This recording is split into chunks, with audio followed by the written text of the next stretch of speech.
Hi everybody, Frank here. We're going to talk about the new mixed grain and chickpea grain bowl today. We're going to add 2 pickled veg to the kit, move on from the Brussels sprouts and cauliflower, and we're going to do a pickled cremini mushroom, a pickled red cabbage, along with the sweet potato, the mixed chickpeas, and the mixed grains. I'm going to cut the egg a little differently, and we're going to introduce a really great new simple vinaigrette, which is made with raw cider and extra virgin olive oil. So for starters, we're going to look at the cremini mushroom. So these have just been washed really good. I know sometimes some chefs will say not to wash mushrooms because you rinse away a lot of the flavor. Personally, I'm a little more concerned with serving our guests dirt. So we wash them really good. The size is going to vary a little bit.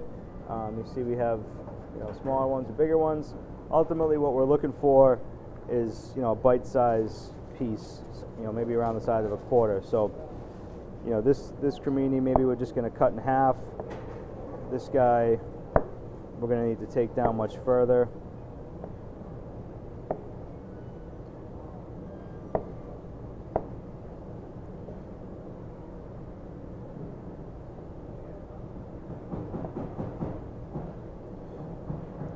So at this point they're slightly bigger than the quarter. After we pickle them, they're going to cook down a little bit and they'll get even smaller, ultimately getting about this size.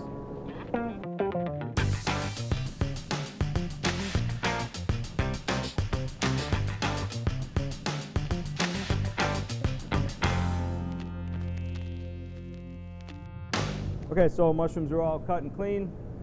Next thing we're going to pickle is some red cabbage. So first thing we want to do is clean it up, discard any of the bruised or blemished leaves from the outside.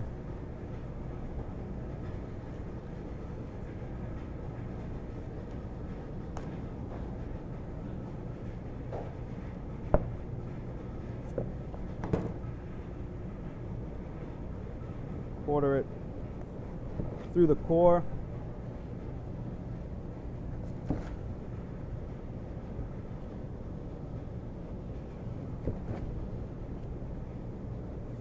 Just like that.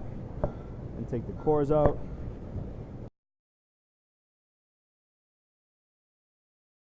Our mandolin, we're just going to shave this nice and thin.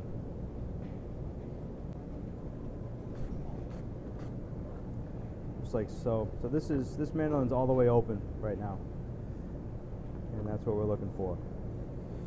You want to do it on the side and just run it all through.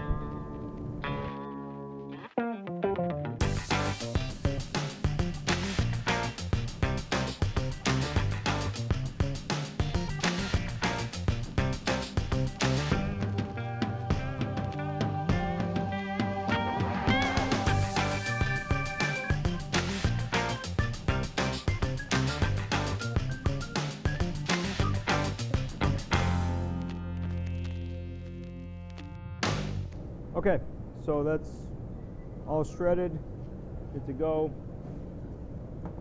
Next step, move it to an appropriate vessel. And then next step is we're going to add our salt to both of these veg. We want to let them purge a little bit in the salt. This is going to open up the pores of the vegetable, and what's going to happen when we pour the hot pickling liquid over them, those pores that have been opened up are then going to get filled with all that flavorful pickle brine that we're going to introduce. So mix these up real well. And just let those hang out for 5 or 10 minutes or so. Okay, so now we're going to brine the veg. They've been prepped, they've been salted, they've been hanging out for a few minutes. While the salt was doing its thing, I brought the pickled brine to a boil, and we're going to dump it over.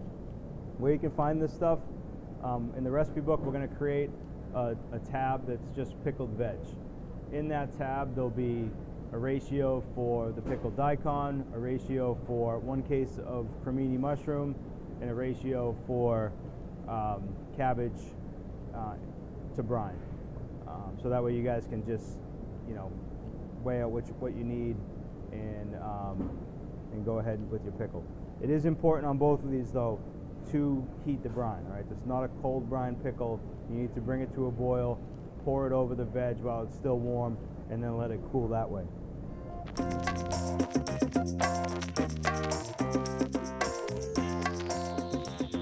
And that's it. So you want to have this, at least, somewhere 12 to 24 hours in the pickle before you go ahead and build your kits with it, to make sure that everything got a little tender and absorbed all that sweet and sour flavor before we put it in the kit. And that's it. So we'll let this stuff hang out, and then we'll talk about how to build a kit. Okay, so we have our pickled veg that sat overnight and cooled down, and all we're going to do to build the kit, really simple. Our cup container, instead of Brussels and cauliflower, we're just going to do a gray scoop of cremini. Try to keep that off to one side like that.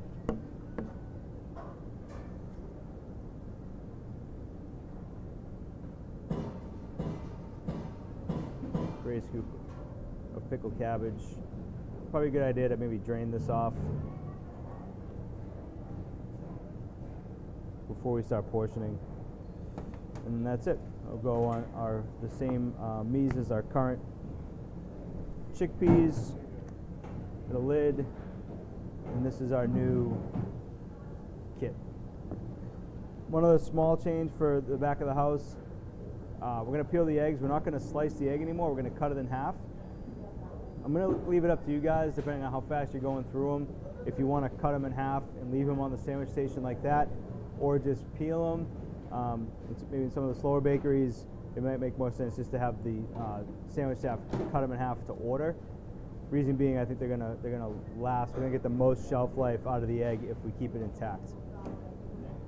And that's it. I'm going to put another video together for everybody in the front of the house to show how to plate it. But that's everything we need to do as far as prep's concerned.